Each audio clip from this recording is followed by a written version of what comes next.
Ladies and gentlemen, welcome back to ESL One New York. We are live from the Madison Square Garden Theater.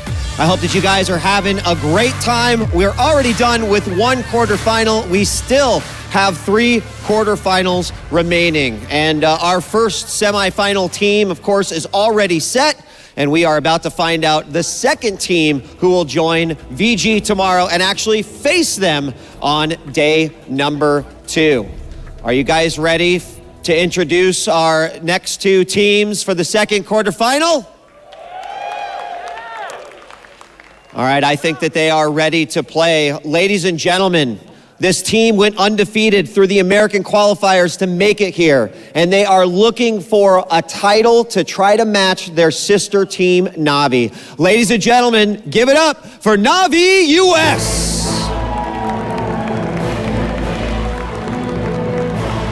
Good luck, guys. Good luck, guys.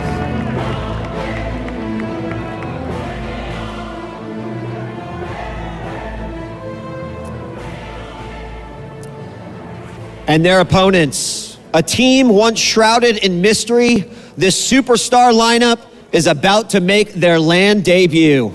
Ladies and gentlemen, make some noise for Secret.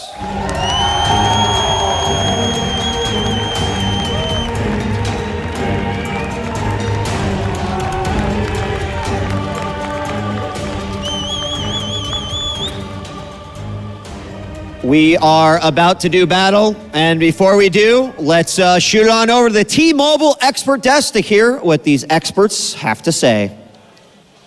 Thank you very much, DJ Wheat, once more on the main stage there. Yes, it is a very intriguing battle between Navi US and Secret Team, the supposed all-star team. I like the fact that they've turned up in civvies. I think that's what we call them in the UK. Just no team, you know. Period Flax is nodding. He's like, yes, definitely. That's definitely civvies. Civilian, you mean? It's indeed. I mean, for me, it harks back to the original days of esports. Than when we all turned up to, when we were 25, Malk, when we turned up to events 20 years ago, and we played these LAN tournaments. How did I get dragged into this? That's like too ancient. You're literally the definition of Dota. Right. And you're calling me old? I thought I might. Okay. I mean, what does Milk stand for anyway? It's the Milky Danish Bar for Kid, milk. isn't it? Yeah, Milky Bar Kid. This got awkward very fast again. It did. This happens a lot. I feel like it was on you this time. Really? It was on me this time? All right, I'm going to take that one. It probably was me. We're going to get into this game very shortly. But, I mean, Navi US, great that they've picked up a US team. Obviously, they've lost their European team from the first game, so they don't really want to go out now either. But talk to us about them. For the people that don't know too much about them, because they're not as lauded as the So I think the most noticeable fact right now is that they have 2 stand-in players. We have Bulba on borrow from Team Tinker, and then we have Way2, who's was on Liquid. He was on Liquid. He's actually currently teamless, so I think it might be a safe assumption to think that he's going to be picked up for the lineup later on.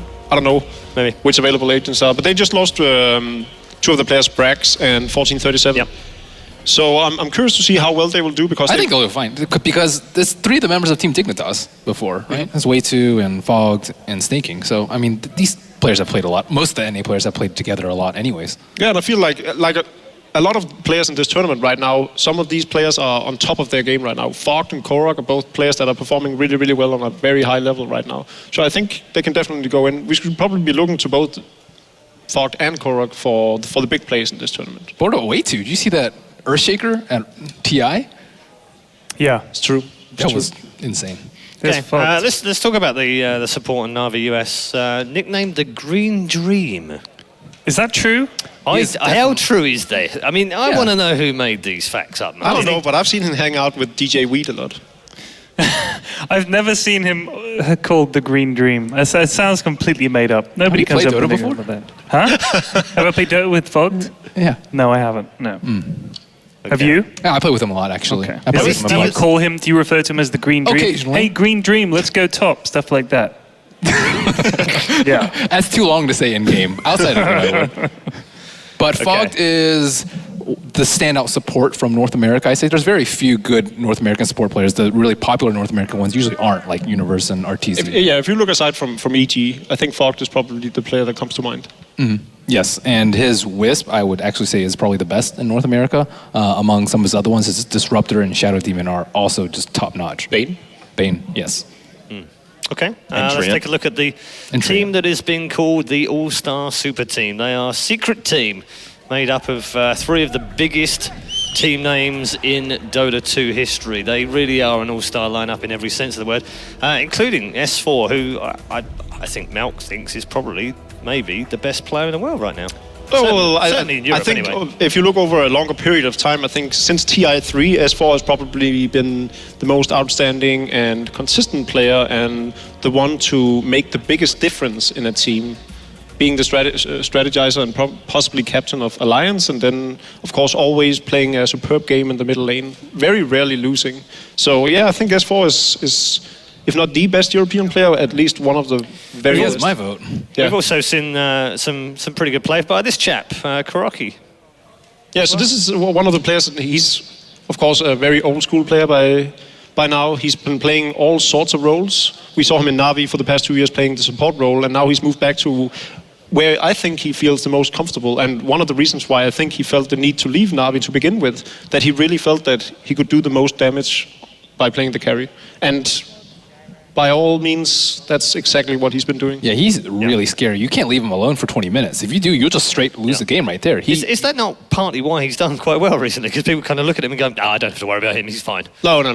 Everyone knows. Everyone respects him a ton. He was pretty much... If you imagine how... Sorry, Sid. I was just going to say, if you imagine how hard it must be to want to play carry. Oh, his mouse saw a little call out. Oh, no, he's saying... Okay, right. If you want to play carry desperately and you lose a game and you think, man, I wouldn't have done that, or I should be carry, that must be really, really hard. So, yeah, I think he must have made the right decision to go and play carry for another team. I mean, amongst an all-star lineup, it's difficult to pick out 1 or 2 players, but the one that has impressed me recently watching him play is Notail, or Big Daddy as he likes to be called, which, by the way, Notail is a horrible name. Please change it back to the original one.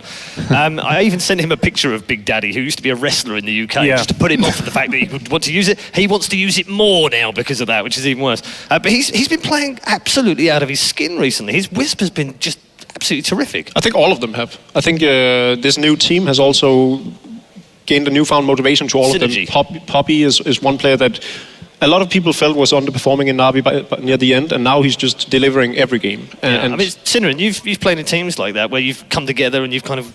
What is it? Is that extra spark, motivation? What is it that just makes you kind of play better when you first get together? I think we call it the honeymoon phase, right? When the teams get put together in the start. And it's a pretty common thing. All right. Really nice, Bulba. Hold on. Hi, Mom.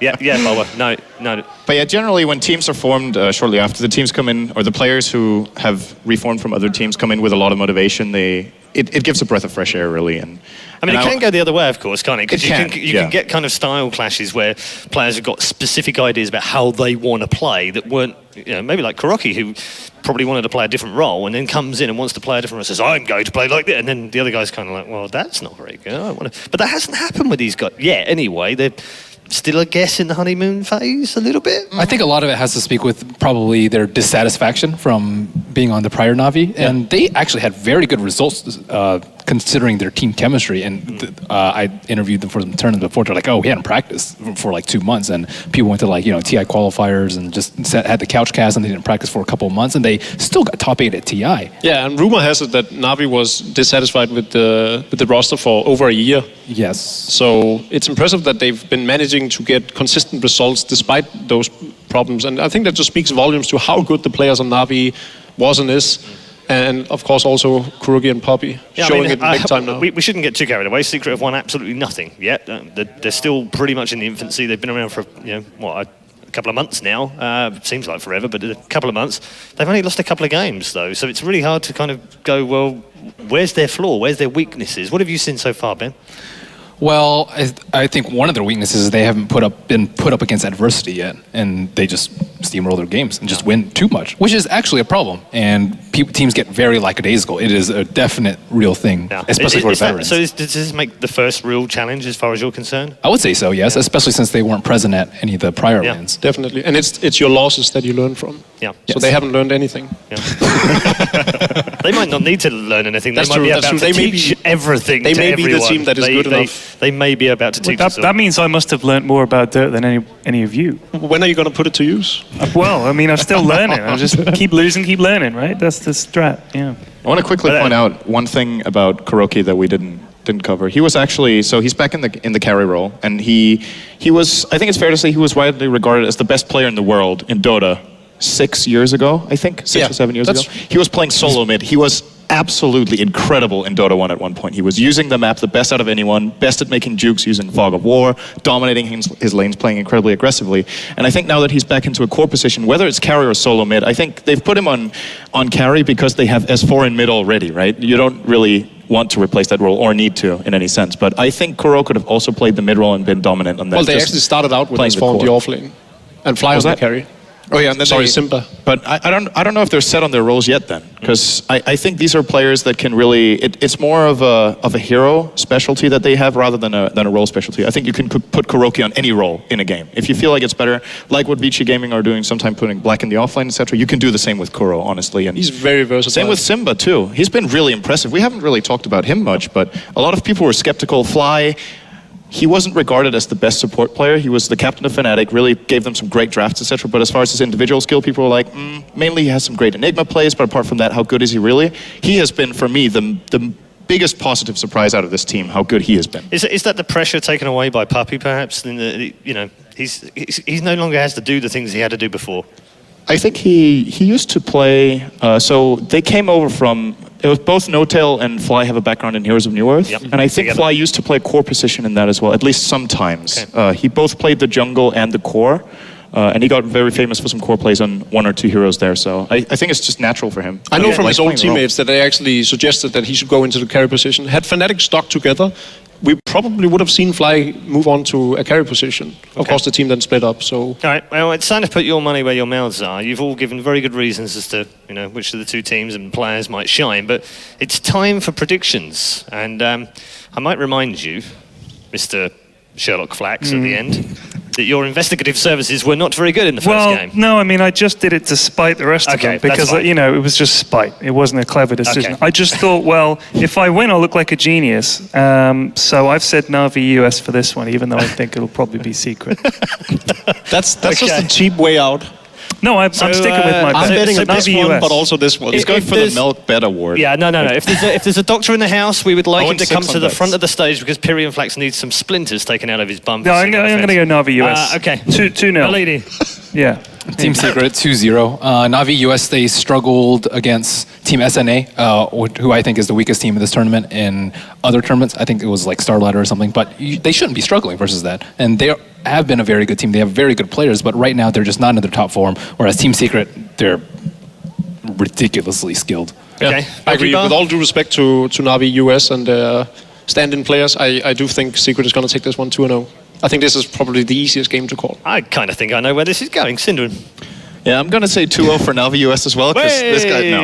I think 2-0 for Secret as well, but I think on paper it's the easiest one to call, but it is their first LAN together, and we can't forget that. It's hard to say. They're very experienced players, but in the LAN setting, Na'Vi US might pull an upset in game number 1, and then it comes down to, okay, how good are Team Secret at adapting after a loss? Should they lose game 1? Do Na'Vi US have any sort of special strategies prepared with the 2 stand-ins? From what I've heard, they didn't have much practice time, so maybe they're just playing very standard, and then I think Secret's going to win 2-0 because of that. I think Na'Vi US need to pull out something special. Okay.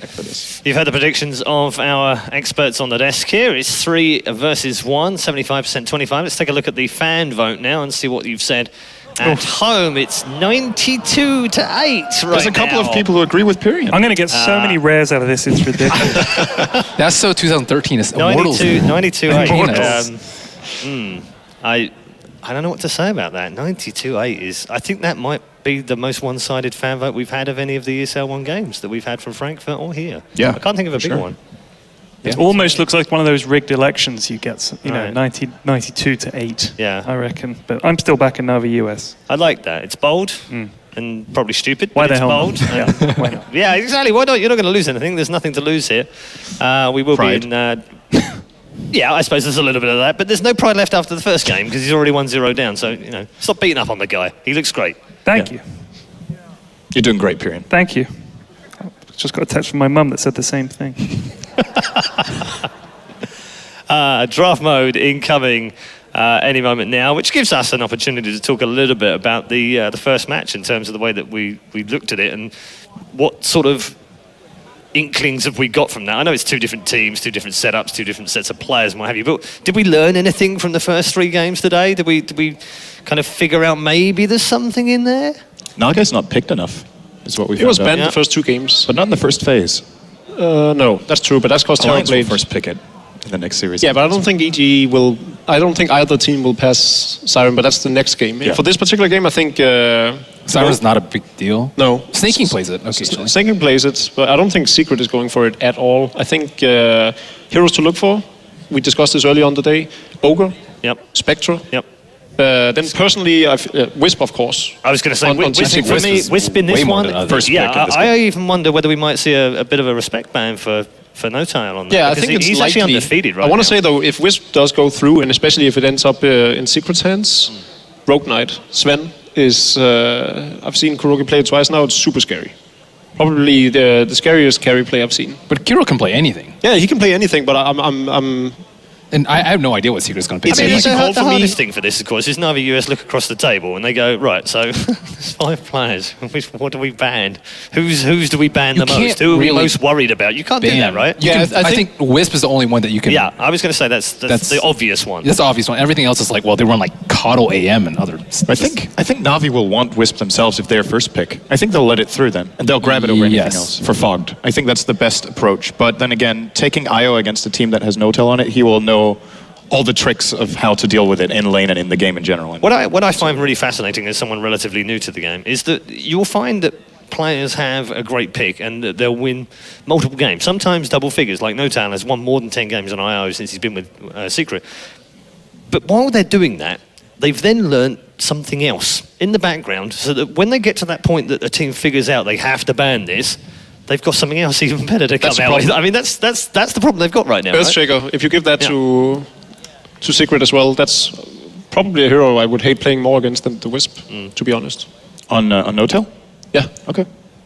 he plays a really, really mean Earthshaker. If you're Navi US right now, what are you thinking? Are you thinking let's kill him in the early game? Let's give him a hard time. Personally, I let's win think lanes? they're like, what are we okay, looking at? guys, let's have some fun. Okay, really? Oh wow! They're playing with It's 2 not standards that and they have bad. nothing to lose, right? Let's try to make the best of it. Let's. I think Put on a good show. Naga split pushers approach is probably their best chances of victory from the strategies that I've seen Navi US run. Yeah, definitely. They took down IG with it in the TI qualifiers, and it hasn't been changed too much since.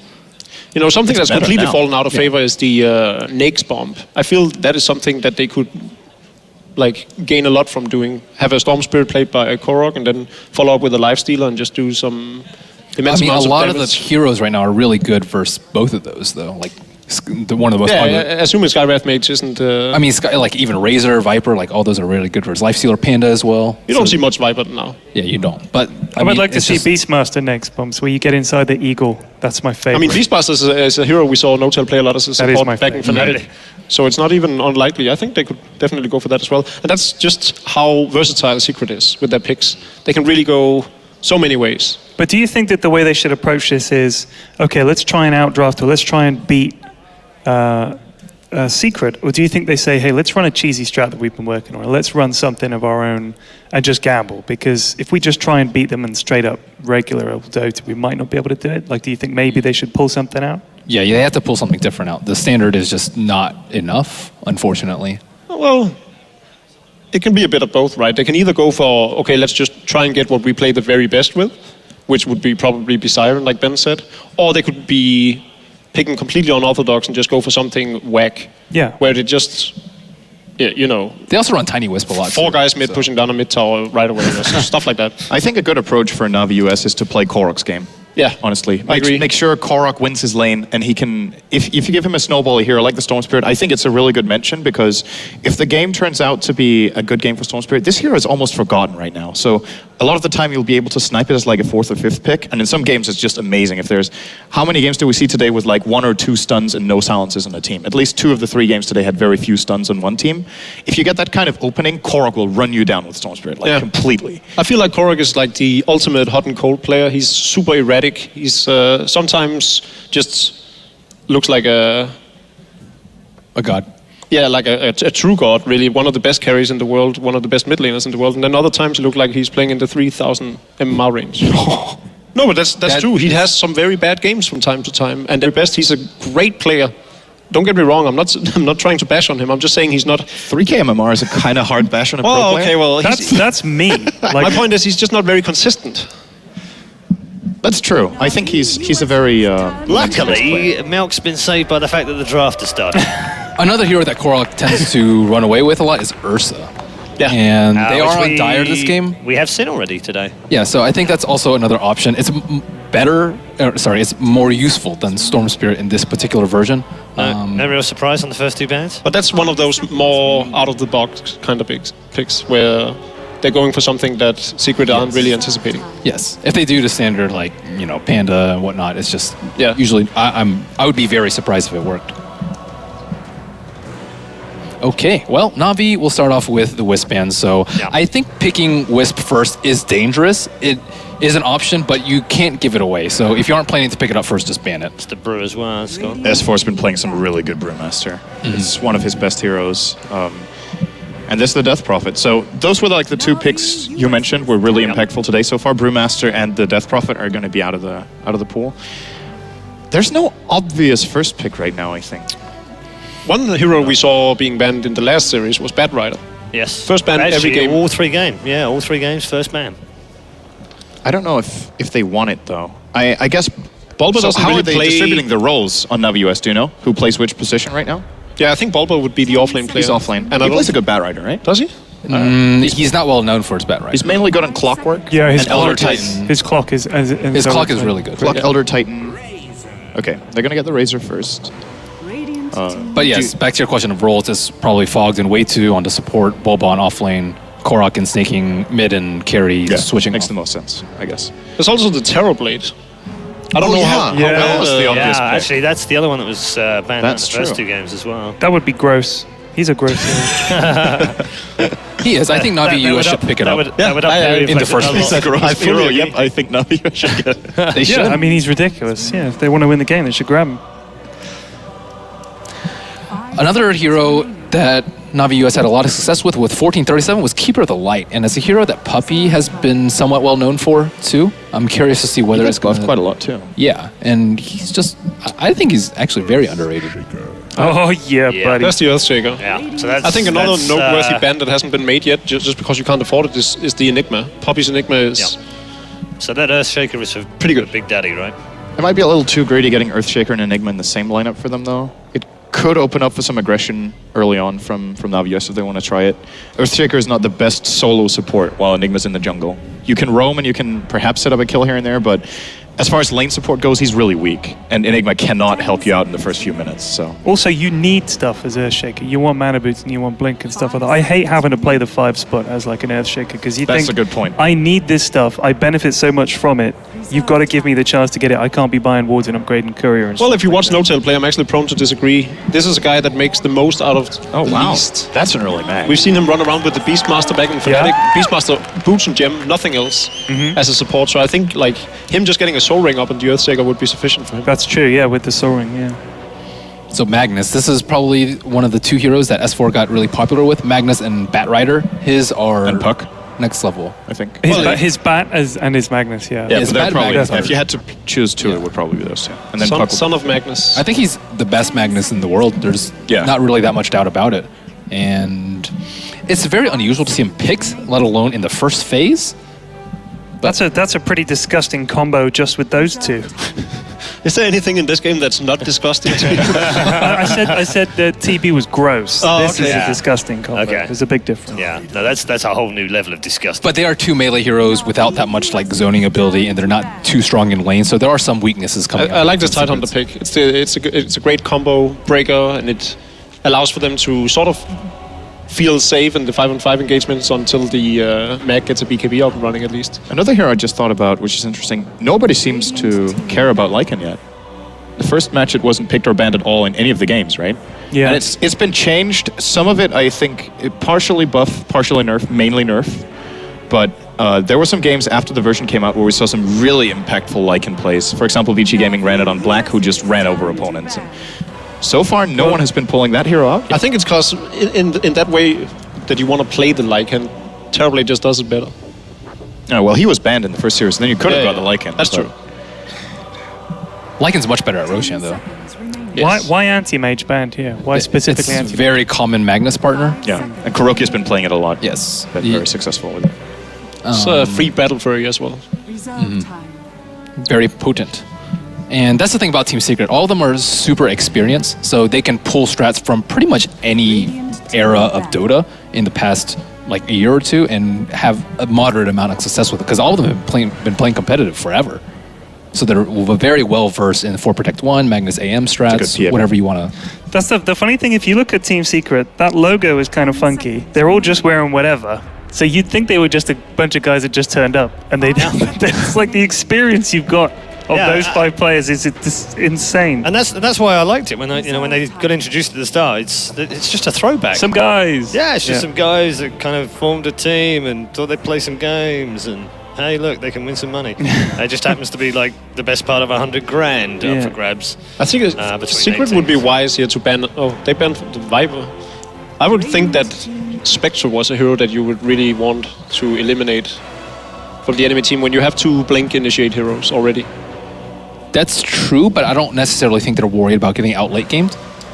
It's not so much late game, it's more what the hero actually offers in the team fight. He can really disrupt their play a lot, I feel. That's true. And it's also a snaking hero, right? He does play Spectre, I think. I mean, he can solo kill the Earthshaker every time he ultis, basically. Fair enough.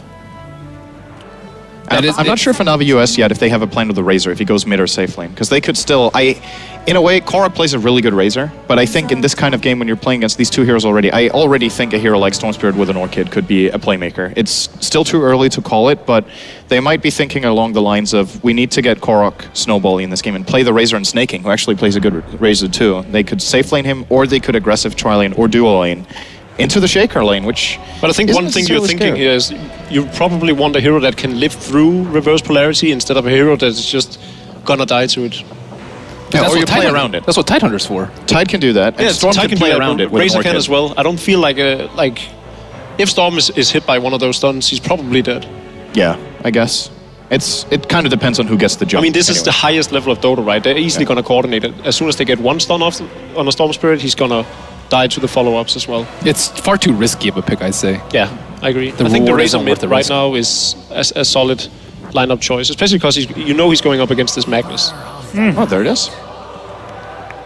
It seems like Team Secret just goes in and they're like, we don't care about your metagame. We have our own, just for our team. I was going to say that they're all comfort picks for all 3 players so far. Well, if you're an Earthshaker, you're really happy with this. Yeah, now he doesn't need Arcane Boots. That is his biggest issue for such a long time is mana. So yeah, Kotl's pretty gross. Also, if you can pen people in with the Fissure, hit him with the Blast as well, that's a nice combo. It's also impossible for Navi US to ever push into the base against these 3 AoE clear spells. Here comes the Naga or Spectre for Team Secret, and then they play the Super Turtle game. I mean, it's a very well-rounded 3. They have the team fight, they have the damage, they have the split push even with Keeper to Light recall, and they definitely have the T3 hold. So already any plane of attack... They even have the Tier 1 hold. Tier 1, yeah, technically, if they can get there in time. But Navi US, they have a really difficult time of finding any good weakness from Team Secret to exploit. I think that's a solid pickup. The Faceless Void where you can go in and keep them all in place without any of them interfering. I think this is a very good pickup. Can you? I don't say you can't go in without them interfering. Like Earthshaker will always be able to drop a Fissure. Blinding Light is going to Blinding Light is really bad. Like it's not so much for the Void's damage output, but rather the setup that he causes, where he can lock 2 of them down in the. But who's he giving it for? Well, we'll find out. So far, They've still got 2 picks. Yeah, they need some more damage here for Get a Navi, Witch I think. Doctor. They Yeah, need to look at it that's go. set up. They need to look at it go, let's be honest. But this Caudal Shaker thing is a very classic lane from back in Dota 1 when teams would play aggressive trial lane. Caudal Shaker Razor was a lane at one point. We had something like Caudal Shaker Mirana, Morphling. All those carries are good. And Kuroki plays a mean Morphling. And I think... Oh, there we go. There we go. Holy Moses. Or you pull out the Dusa. Okay. Siege tank lineup. So If you're Navi US right now, you said earlier on, if there's something that hasn't been picked enough that you think should be picked, it's Medusa. you're just going to sit there and be like, oh, God. You are, aren't you? Looking at that, just going, well, okay. You know, one of the oldest Dota strategies was when it was like Radiant versus Dire. Yeah. And it was not all pick, it was just Radiant versus Dire. And it was buff Medusa with everything you could possibly put on her, which one of them was Empower. So it was like Empower and Bloodlust, or Empower, just throw everything and make Medusa super tank. I don't know I'll tell if they you right wanna do now, that. Period, this is gross. This just elevated to super gross, I think. But you know what happens every time I see Medusa pick? I remember playing with K-pop one time, and his strat was you get Medusa mid, get a really early blink dagger, you blink and ult, and then Witch Doctor ults behind her. We tried it twice, and it was the most miserable, depressing loss. So whenever I see Medusa, I'm reminded of that awful strat and how happy he was to tell us about it and how terrible it was. So shout out to K-pop. Well, you got your will. You got the Witch Doctor on the Dire side of things. I think Deuce is decent here. She's tanky enough to survive a Ravage and a Faceless Void easily, but at the same time, I think her damage output is going to be severely limited by Razor with Static Link as well as Tidehunter with Kraken or with the Anchor Smash. That's assuming Razor's ever going to get near her, though. Just get a BKB. They have nothing for BKB. Reverse polarity? I mean, they're not going to be able to kill him. Stone They're in Gaze? BKB. They're both mediocre, but Medusa, usually you just sit there, you turn on your ultimate, and you turn on Split Shot, and you just auto-attack, hold position, do whatever you Yeah, want. but when you set it up with polarity and then have the Earthshaker to follow up with, Deuce is just going to stand in the background and be like... Yeah, I mean, that's assuming you get things freely, but I mean, they can run in with Razors, they can blink ult with Tide, they can run in with Faceless Void, they have many ways to Oh, yeah, initiate. definitely. You can't, Both lineups you can can't counter-engage each other. Yes. But interesting. it's not your class that like Deuce, okay, she can't die. Whatever you throw at her, she isn't going to be able to die. But at the same time, you want her to be able to do damage. And normally you don't have this Razor interaction or any sort of huge minus damage so that she actually has to run. If she runs, she doesn't do anything in fights. One of the classic ways of countering the Medusa is to get Mana Burn, but Anti-Mage is already banned the out. thing that Secret noticed is that Anti-Mage was banned by the enemy team. They have the Caudal themselves for Mana Leak. So now, as far as Mana Burn goes, we're kind of only looking at Necro books that are like really useful, right? So Diffusal she is PL. incredibly tanky. PL is out of CM. Lion, Oh yeah, it's true. Lion, mana drain. very situational. He would get wrecked. Extremely situational. If there was like a chronosphere, he can stand outside. That's true. He's technically dealing a lot of damage with could do Mana that. Drain. But Yeah, and when he gets the Agano Scepter off, it's great in the Chrono. Medusa is like almost impossible to kill if she has good farm and you don't have Mana Burn. It's insane how much she can tank through. I mean, to be fair, Pyrian has a good point with the 2 disables on her as well from Lion. Lion wouldn't be half bad, but it's the Mana Burn itself is pretty unlikely to get off, I think. Yeah, But you could get. I think Jakira would do something here as well. to does give her Doom a bit remove more Mana control. Shield? I don't think so. If you have Eggs, it If does. you have Ags, Isn't it? Yeah, you need the axe to disable passives, right? but it's not a passive; it's an active. Wow. That's true. Okay, this just got off the chart. Ouch. There is still Doom there, and that would kind of mess up quite a bit. Timbersaw and Medusa. I think it's too much farm that they would Yeah. need. That on would their be team. extremely Where greedy would they because put Doom it? would have to jungle. Yeah, They would have Pretty the much. jungle, and that's just not possible in their lineup. I think it could be Lion, or it could be something like Jakira or something like that. I just don't see them killing the Medusa in the mid late game. Like with these picks. I know it's crazy when they have a Void and a Razor and a Witch Doctor, but if you don't have any Mana Burn and there's any sort of help, Necrolite. just one blinding light, Necrolite. Necrolite. To give her the walk down. well, it's not really going to help either. Yeah, Necrolite's They need not- more stuns. Okay. Well, they went for Lich They're instead. going for the lane dominance. Yeah. I What? think Necrolite is it's a awesome. good call. They don't want to play Not for late game Dusa. against this, I think. Yeah, it is. Percentage HP removal and then just into the ultimate. Bye-bye. She doesn't really lose that much She health. doesn't have HP. She relies on mana. Okay, you thank stand there long enough. Thank you very much, guys. We're going to head over to the commentators in just a moment. Of course, this is... it is, in the words of Pyrian Flax, a super gross lineup as far as Team Secret are concerned. Let's see whether they convert it into their first match win. Our commentary team are standing by for Game 2 of the quarterfinals of ESL One New York. That's right. Thank you, Red Eye. And we're going to join by myself, Capitalist, and of course my good co-caster, ESL favorite, 7 King Matters. I'm going to be referring to as Sebastian. Man, Sebastian, it seems like we're going to be facing up against what seems to be a David versus Goliath matchup, man. This feels very, very one-sided. The US team versus up against a team that is practically undefeated. I don't know, what do you think about this? It's going to be a really tough matchup for Navi US, that's for sure. I mean, Team Secret has been looking so strong, so damn strong, and I don't think that they even played all their cards yet. Those players are so experienced, they can play basically any type of lineup, aggressive lineup, defensive lineup, exactly like they drafted today. So looking forward to see how they can adapt in a LAN situation, because it's their first LAN as a team, and that's worth mentioning. Yeah, well, looks like we're going to be seeing start off a defensive tri-lane from the side of Team Secret, of course. This is to be expected. We're seeing very much a turtle type 4 protect 1 strategy from Secret. This is going to be one of those times. I mean, all these hard carries are really coming into the meta. The Spectre has been really popular of late. We've seen our handful of share of Medusas as well. You can see Navi US, they're going in for an early engagement into the jungle, looking to see if they can just get in some early wards and possibly contest that early pull, which we can see. And it looks like they'll just be going back to a defensive tri-lane of their own, or at least, I would say, dual lane, right? I mean, you're not expecting the Lich to be run in a defensive tri-lane most of the time. So do you think he actually goes into the off lane here with the Tidehunter and maybe stacks up the Ancients a little bit, or does he control the mid better? Yeah, it's very smart from Navi US, because they're going to get a really good off lane. I mean, Lich Tide is a very strong one, and they're going to deny farm from Kuroki on the Medusa. And what they did is actually go as 5, block the pool camp, because they know that Shaker usually roams and get boots and mana potions. So he just roams around. They don't buy sentries. So that's going to be a really big deal for Team Secret. They're not going to have early XP on the supports.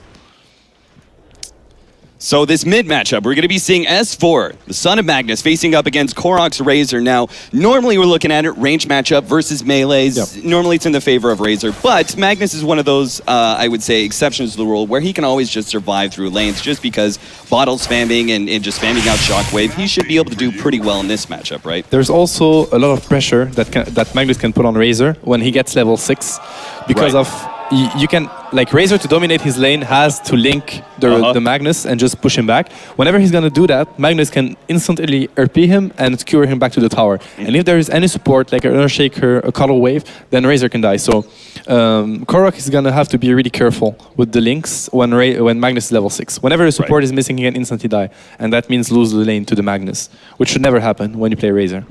And then we've got this offlane here from the side of Team Secret, the Timbersaw, who's facing up right now 1 versus 1 up against Snake King's Faceless Void. Eventually will be joined by the Witch Doctor. But Witch Doctor, not really known for being the best harassive support. He's got a pretty good attack animation, but that's sort of solved by the reactive armor. So I feel like he should be able to do really well in this top lane, 1 versus 2, get a lot of farm out, which is usually the biggest problem with Timbersaw, right? Is that his escape mechanism can be a little iffy up against certain stuns. You can easily interrupt that, and he can just be kind of harassed away pretty early. You have to make that choice at level 1, whether you go for the reactive armor or the escape, and that can leave you exposed to just not getting any early experience. But in this matchup, it seems like he's going to get level 3 pretty fast, and then from there just play very aggressively up against this dual lane. I really feel like Fly Simba can win this lane, honestly, because Void and Witch Doctor can force him back. They can kill him if he overextends, but they cannot burst him. And a Timbersaw can burst your support. I mean, if Timbersaw decides to go for the Witch Doctor, there's nothing they can do.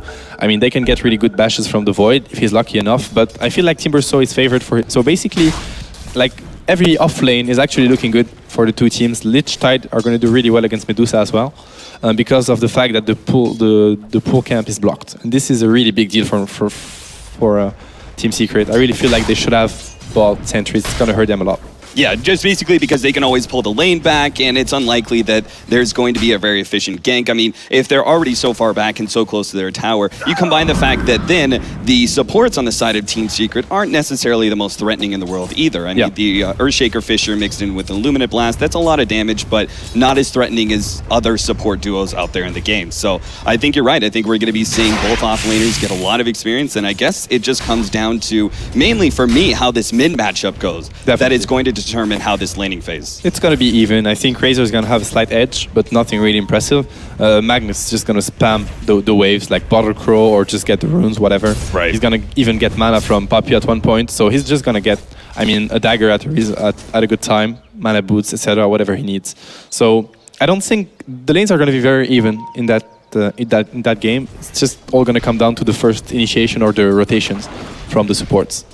And who's that really going to be coming from? I mean, do you imagine this is... I just can't see the Earthshaker by himself being enough to set up a kill in any one of these lanes. I mean, possibly the Razor, as you said, like the RP is probably going to be our first setup. But pre-level 6, I just don't see a possibility, unless a hero seriously overextends himself, of there being a very early first blood. And it seems like we're just going to be having a bit of a farm battle back and forth and a little bit of pause Dota in between. It's cool. It gives us time to actually know what's going to happen. I mean, to be honest, I don't see... This game is going to be very passive early on for the first 15 minutes, I'm afraid. Very, very passive and defensive. It's going to be very strategical, the warding, the rune control, because that can turn the mid lane. The haste on the Magnus, an invis on the Razor, stuff like this can actually turn the Magnus and the Razor into gankers. But before we get dagger on Magnus, before we get actual items on the Razor like a mech or anything that can actually push them to take fights, I don't think there's going to be any sort of aggression from both teams. It's just going to be very defensive lanes. You know, just protect their carries, protect their mid laner, and farm up, get the levels you need. Now, does that concern you for Na'Vi US, is that we're going to be seeing a very stalled out laning phase? And obviously, it feels like there's a bit more pressure on them seeing this 4 Protect 1 strategy. We heard the analysis desk basically talk about how the Medusa, she kind of seems unkillable once we go into the mid to late game. And so in which case, Na'Vi, there's so much pressure on them to try and shut down Team Secret, and yet they can't do that in the laning phase. It's got to be more of the mid-game team fights that they're looking for. To be honest, the analyst desk mentioned that they don't have a... I mean, mana burn is really good against Medusa, right? But Void can't go for diffusal Manta style build. True. It's actually really good. Yeah. Like we've seen, I can remember Silent does that every time he faces a Skeleton King carry and he has Void. It could definitely work versus Team Secret's lineup, and then he can actually burst down the Medusa regardless of the mana shield. So I could expect Snaking to get that, and that's maybe why they actually decided to farm the Void instead of the Tyranor, because Lich's Void offlane is actually legit. I mean, maybe not as strong as Lich Tide, but since you're not going to have to kill the Medusa, just going to have to farm up under your tower, maybe that's what they have in mind to counter the Medusa from Kuroki. And of course, for those of you guys who don't know, when you are the Faceless Void and you throw down that Chronosphere, obviously it locks down all of your allies, but some of your own units, such as Manta Style as well as Necronomicon, do work. You're able to move those units around and attack. So that could be a viable option. I mean, I can't remember the last time that I've seen a Diffusal Void. It's been quite some time, but maybe we're going to be seeing it again. But my biggest concern, I guess, basically comes down to the Timber Saw. And like, you have all this really defensive measures from the side of Team Secret, right? We've got the very defensive support duo of the Earthshaker and Coddle. You even got Magnus, who I feel can make some big plays going into the mid game, but he's not necessarily a small-time brawler, right? He's not like a Puck who can make team fights happen every single minute. So it really just comes down to this Timber Saw, who is the true brawling hero, and the fact that he's going to be doing so well in the laning phase. He will create space, for sure. For Team absolutely. Secret. That's what I'm thinking. I definitely agree. He's going to be the playmaker for Team Secret, at least in the early phase of the game. That's for sure. Well, Bulba, he's having a pretty decent time here in this bottom lane. It's getting 5 CS, obviously not too huge, but for an off lane to be expected. Our mid matchup being right now the Magnus sitting at 13-1 compared to our Razor, who's actually 9-4. So Magnus doing really well in this lane so far, despite the fact that Razor has picked up a couple of denies. All in all, to be expected, really.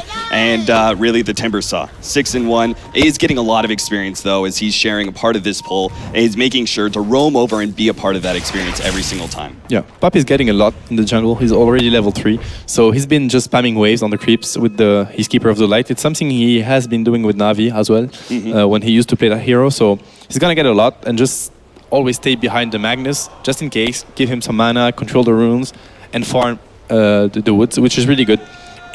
This Keeper of the Light can be seen as a jungler. It's actually very effective in the jungle, so I like this decision from him. He's not gonna help the Medusa. I mean, Medusa's okay versus Lich Tide. She can't really die unless she overextends, but he understands that, and he's like, whatever, I'm just gonna try to get some farm, try to get a mech or whatever he needs. Rush Axe. I don't know what the strat is, but I like this decision from him. allows them to have even lanes because they're facing Virtus Lich and they don't have the pool camp. So Right. So they're missing out on a certain amount of A lot of building fun. experience, and Keeper of the Light is making up for that. Yeah. And now that he's hit that level 3, that's sort of the point where Keeper of the Light no longer relies on clarities as much. You were seeing him get a little bit low on mana, but now with that level 2, oftentimes you see a Keeper of the Light, when he does this, he goes for, at level 3, a level 2 Chakra Magic, and then that's that infinite mana spam. that You is can most always likely spam what that. he's going to go for. Yeah, I definitely agree. Yeah, and it Yeah, makes a lot of he has sense. to. I mean, you can't really do anything in that safe lane, as you said, because really the Keeper of the Light with auto attacks, that's not going to be enough, especially up against a Tidehunter who has that Kraken shell, as well as potentially the Lich armor later on. Yep. And if you're spamming out the wave to harass people, well, you're just going to push it into them. So Definitely. not really a viable option.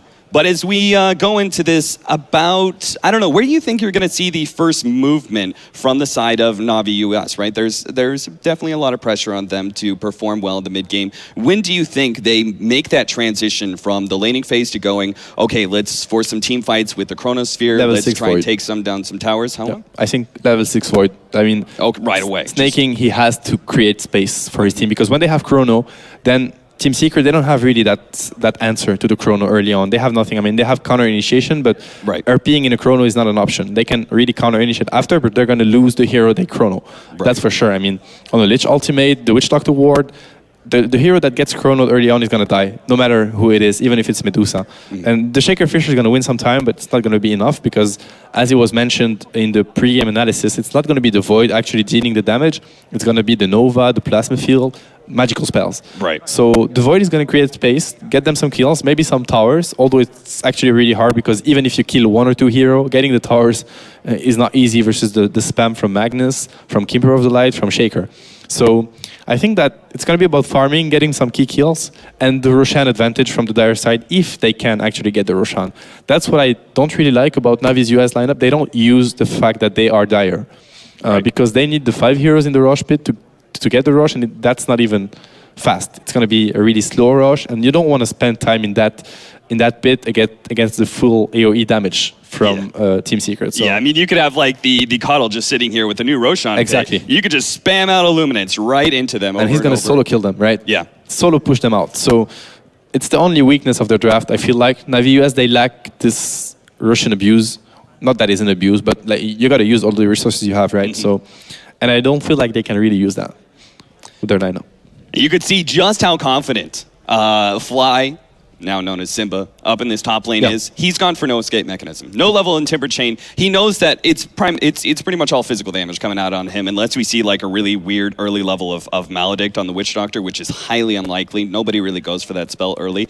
So he went ahead, just second level of reactive armor, and went for the Whirling Death because why not? He can go ahead, get some easy CS out of that, easily harass the Faceless Void at the same time, and also decrease their damage by taking away that primary attribute. So in general, it goes to show how aggressive he feels he can be in this lane. Now, it does seem like he's been taking a little bit of damage, and you can see that Snaking has gone for an early set of boots, maybe to try and help harass the Timbersaw away a little bit more. And it's actually a shame Snaking disconnected. I'm not sure if it was key in the move because they're actually going on Simba right now. The cask was just used, 2 seconds ago, and Snaking has the jump, like the time warp ready. He's going to be jumping on Simba for sure, but you can see that he already have 8 charges of reactive armor, so I'm not sure if they can kill him. Jump It's in. gonna be really close. They need a time block, Brock. They need He's a going to bash. get one more. Zero bash. Couldn't get it. Really And unlucky. The Fisher also being able to help them out, pushes the enemy away. At least they forced a teleport, but obviously not really what they were hoping for. So now that we're back into the game, we can see Korok once again forcing away S4, but every single time he just takes a little bit of damage and really doesn't force out the Magnus truly, as it just comes down to oftentimes shockwave hits. Jump in, Kuro, gonna be taking a little bit of damage here, unlikely to be going down as that mana shield just makes him so tanky. I mean, do you think that extra little buff that happened to the mana shield, the extra 10% that you're getting with the latest patch, do you think that actually makes a big difference for the Medusa? Not that big of a difference. I think the Medusa came back. There was also the Mystic Snake buff, plus the mana shield buff, plus the fact that the version is now more late game oriented, and Medusa is one of the best late gamers. I just think the Medusa is good as a hero. S4 looking for that skewer, trying to get in front, but couldn't quite get there, and will actually be unable to get the kill despite the fact that 2-man rotation from the supports of Team Secret. So good attempt, but unfortunately just couldn't quite seal it. especially without that RP. What they need right now is the level 6 on Magnus, and then Korok is gonna be really pressured on the mid lane. He cannot link the Magnus anymore, else he dies. So Magnus is gonna be really even. Like, the lane is completely even, honestly. Razor is known as a mid crusher.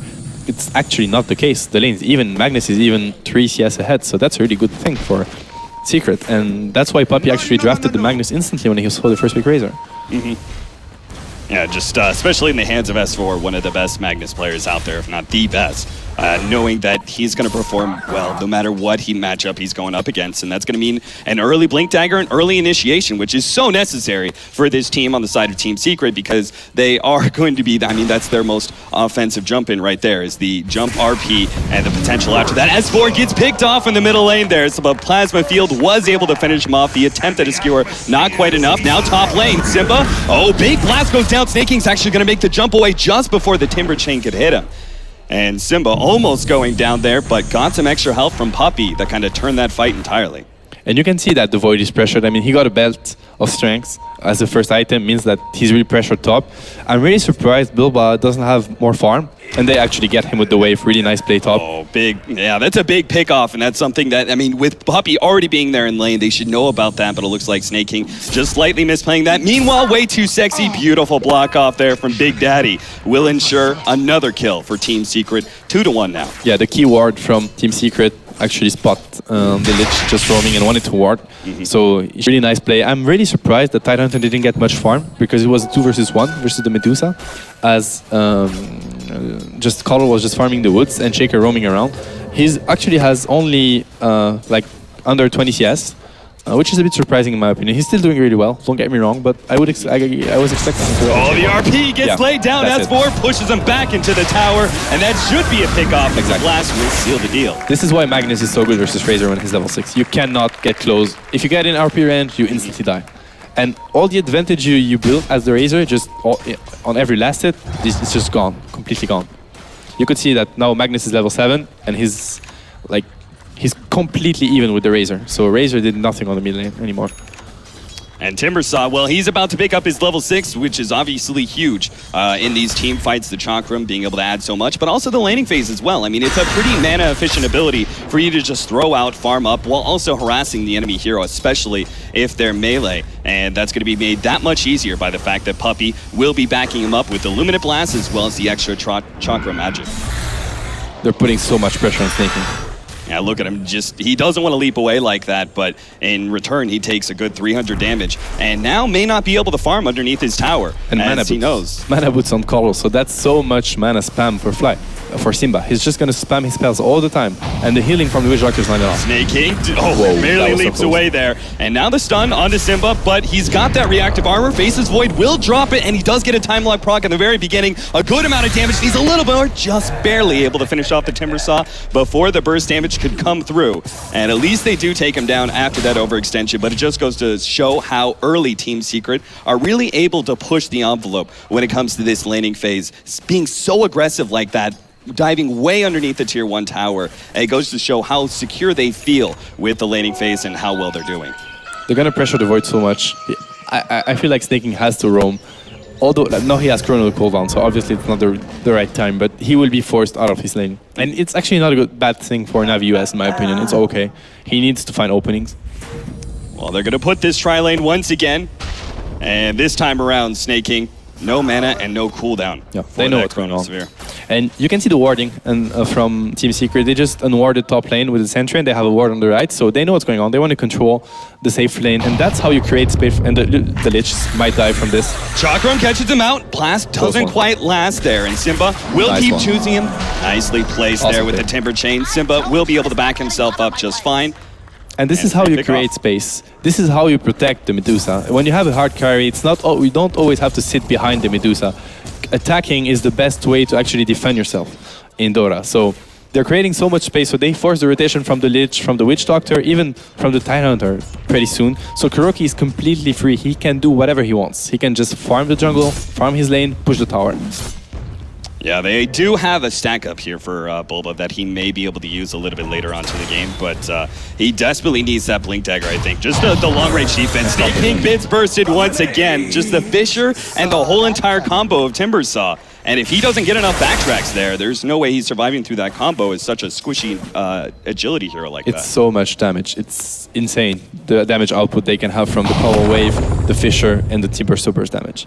Yeah, they can't even pull because every single time it's interrupted by the Keeper of the Light spamming out that Luminate Blast. So you're probably going to be seeing Na'Vi US moving around the map a little bit more. They can't afford to keep going back to this top lane.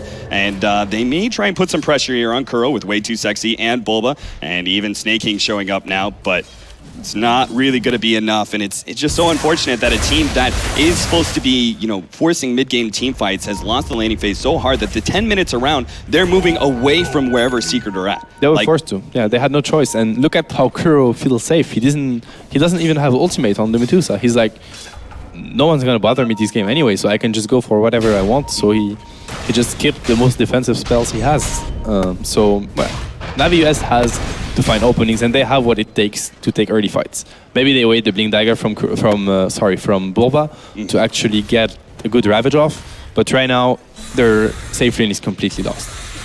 You can see now Simba. Now this is a buff up I actually wanted to talk about. With the change up of being able to have a guaranteed rune in each spot, this does give a buff up to certain offlaners who pick up bottle, and you can see Simba really took advantage of it this game. He picked up the bottle fairly early on and has been constantly rotating to cover that top rune, and it's paid off big dividends, whether it's just getting the bounty rune, which is a nice little golden experience buff for some of the creeps that you miss in lane, but also that refill of the bottle. And here with the haste rune, nobody can come to top, nobody can interrupt him taking this tower unless they do a 5-man teleport.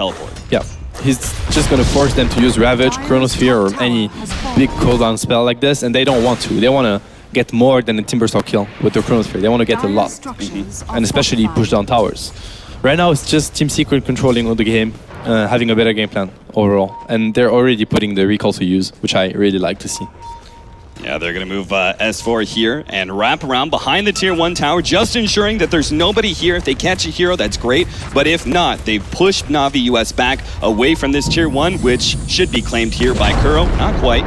Radiant will still get the last hit, though. Snake King's going to jump in, top lane, throws down the Chronosphere, locking down Big Daddy, but he needs a little bit more. Gets away from the Chakram. Now the Fissure almost coming out. The blast comes in. They can almost pop him. He gets off a little bit of extra stuns, but he will eventually fall. The Chain Frost continues to bounce, hits Simba once, but unable to use that haste rune just yet, but now he spies Fog. He's going to go for it. Look at that burst damage. Voodoo Restoration keeping him alive for the time being. Snake King will try and help, but here comes Secret. They're coming in with 2 extra heroes. RP will be laid down to lock Snake King and take him down with a shockwave. And Korok, unfortunately, is going to be too late to this engagement. Secret continuing to move around the map very aggressively. Great response to the gank there of Na'Vi US. That's the thing. I mean, with the pressure Team Secret is applying passively, just by roaming, by showing themselves on their offlane, they forced a Chrono and an Lich ultimate for a Shaker kill, which is a support that's level 5. That's what Secret has to do. They are creating space. That is what they are doing right now. Oh no, the skewer perfect from S4 is going to bring him back into Kuro, and with an even better Fissure block from Big Daddy. It ensures there's no escape for the Razor, who's currently so much of the net worth from the side of Na'Vi US. He was the one who was almost on par with Kuro's farm, but now that's just been destroyed. Now jump in, Ravage goes off. They're going to try and throw everything at Kuro here. The Witch Doctor ultimate going off, still trying to eat through that mana shield, but he just takes so much and Bulba can't even finish him off. They're going to have to run themselves away. 2 heroes down, and possibly Bulba up next is able to get the blink out. Kuro still getting low, skewer back, and Way Too Sexy will be popped for his greed to try and pick off Kuroki. Chakram goes out. Oh, what a beautiful Fissure block. Goes right through both of them. And Fog, the last one alive, the last man standing for Na'Vi US, will be taken out by that last Chakram. Korok comes in. He's all alone, being the first to revive here. And is he going to throw away another kill? Simba trying to play around with this one. Korok's Eye of the Storm's doing a good amount of work, but it's not enough. The magic damage rips through Na'Vi US. 12-3 now, as Team Secret showing the reason why we looked at this as a David versus Goliath matchup. The Giants are just killing it. What a play from Team Secret, and they are executing this perfectly, and not with easy spells. It's Fissure, it's only skill shot spells, so really, really well played. It's impressive how they play it. And Kuro, that's classic Kuroki. If anyone remembers that player from Dota 1 days, he is a player that uses the magic wand to its best usage, honestly. He will always stack the charges, get the 15 charges, and this is why they actually won that fight. Because Medusa, without the 15 charges on the magic wand, was dead. And then the fight was completely different, but he just baits them. He understands that they're going to go for him, So he plays really aggressive, and then he just completely turns the fight. Awesome play from him. He needs to be looked for that magic wand usage. It's a classic Kuroki style. Boba is going to be spied out here by Fly, but there is a response. RP goes down, but Korok is here. Possibly could turn this fight, but not enough. They burst down one. Snake King comes in, gets a double Chronosphere, and the cast going out as well as the Chain Frost. Bouncing pinball going around, and two are going to fall from the side of Team Secret. Big Daddy, oh, the time lock proc from Snake King. That's some RNG if you ever seen it right there. Third kill goes the way of Navi US, and a glimmer of hope for them possibly after such a bad previous team fight. Yeah, they needed that. That's actually really good. Getting 3 kills and a mega kills track from Fly, from Simba, that actually went to... it was actually Magnus mega kills track, sorry, not Simba's. So really, really good turnaround for Navi US. They need that, but it's actually not enough. They need more than this to come back. Yeah, because when they don't have Chrono, they have nothing to fight. Right, and that just means that Kuro here in the bottom lane is feeling so secure. Going for a tier 2, 15.5 minutes in. This early, he's pushing down towers pretty much solo. And he has no tank items. He has only a Yasha, so just imagine when he has Mental Style, Lincoln Sphere, whatever he wants to get. It's going to be so hard for them to deal with that Medusa. They have no answer so far. And speaking of that, do you just go, do you avoid the Lincolns this game for fear of it just really not doing enough? I mean, the targeted damage that you're talking about, the targeted spells are like Cask or Chain Frost, which are abilities that obviously can be thrown on others and still affect the Medusa. Definitely. Do you just avoid the Lincolns entirely, go straight for the Manta? I think he can. I think he can afford himself to do so. Really, he doesn't need it that game at all. Anyway, it's going to be about him tanking in the Chrono, and the Lincoln Sphere is not going to bring that much. Oh, he wants this tower. Him and Boba are fighting over it. The stun comes out. Tower left with 1 hit. Nicely played by Fogged. But it's still another tower. 16 minutes in, a tier 2 falling. Not what you want to see if you're a Navi US fan. A bit of a misplay from No-Tail on that move. I mean, Kuroki was going for it because he knew he had the Fisher to back him up, to stun the Witch Doctor or whoever wanted to deny the tower before they do so. It was a bit late, so maybe miscommunication with the positioning. But anyway, they are getting all the towers. They got 4 towers, sorry, 3 tier 1s, 1 tier 2, whereas Navi US had no towers to their name. So that's actually huge for Team Secret. They're gonna have so much space on the map to farm up, to just map control. It's gonna be a nightmare for Navi US because they have only one hero that can gank right now. Effectively, is the face of war.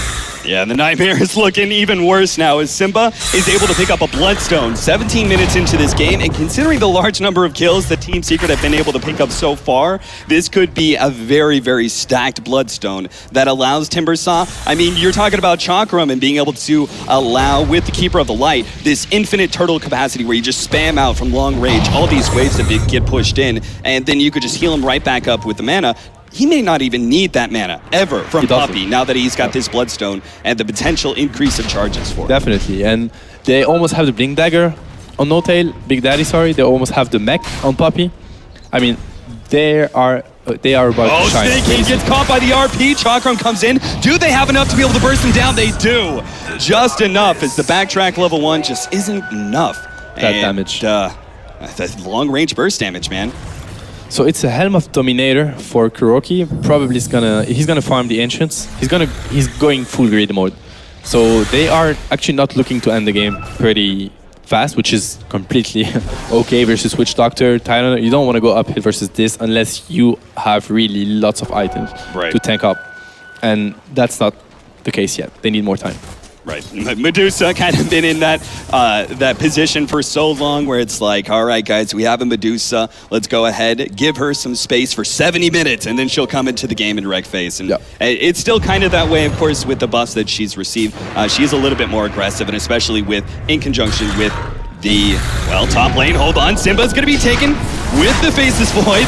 He's going to be able to pop at least one here, and they're going to move farther to the left, but the rest of the allies are already out still, though. The Timbersaw not going to be down and out for long, and the Chronosphere is down. They can easily just defend this tier 1 tower. So while they did get a pick-off, and a pretty decent one at that, they're not going to gain anything else out of it.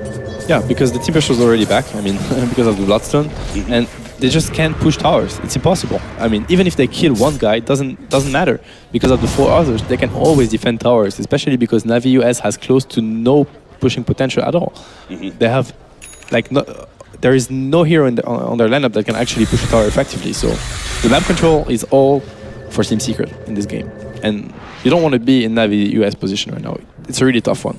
Yeah, 19 minutes in, we're looking at basically an 8,000 gold lead right now at about a 5,000 experience lead, where Team Secret are controlling so much of the map as well. I mean, it's not only just that, but the fact that they have this really strong late game carry that is being able to farm up the enemy jungle right now, has had total free farm wherever he goes, and is completely uninterrupted. We had the one attempt from Navi US that was so close to killing him, and even that wasn't enough.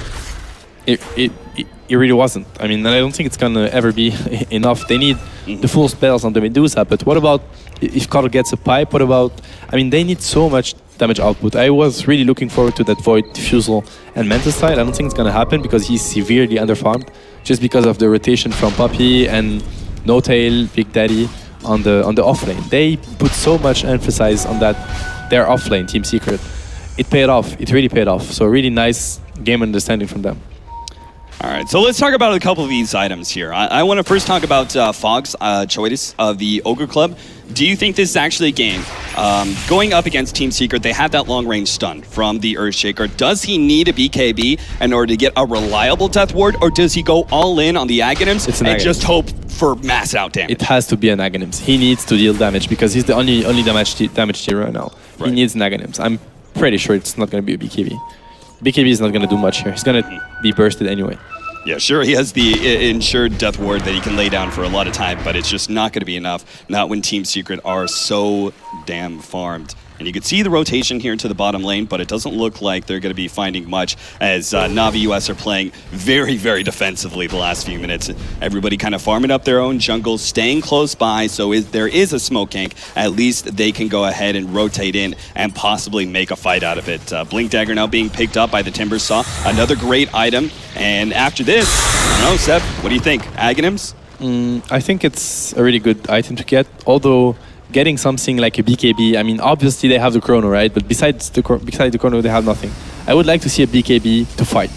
Okay. So they don't need Aghanims in that game, in my opinion, although it's a really cool item to get. I think BKB is a really good option. And I love what Secret is doing. They're just forcing them to defend because Medusa, everybody says Medusa is the best late gamer, but now they force a rabbit. Look at that push, actually pushed him onto the other side of the Fissure. That was beautiful. No buyback. And Team Secret may just continue going in for the push here. Kuro with all that extra damage. Look at him, he's hitting for 200 damage a hit. This is just, how do you fight up against this when the tower is taking so much chip damage, and you know that if you try and initiate onto Kuro, not only is he so damn tanky, but you have the rest of Team Secret who are able to return fire with all these extra defensive boosts, whether it's the Fissure, whether it's the Illuminate Blast, or even just the whole entire Timber Saw combo, which can potentially burst down your cores. I mean, Snake King still doesn't have anything, and he's not going to have a BKB for a very long time if he chooses to go that route. He's trying to go for more damage and more farming with that Maelstrom, and he does have it now, but it still leaves him so exposed in every one of these team fights. This is a classic Puppy call.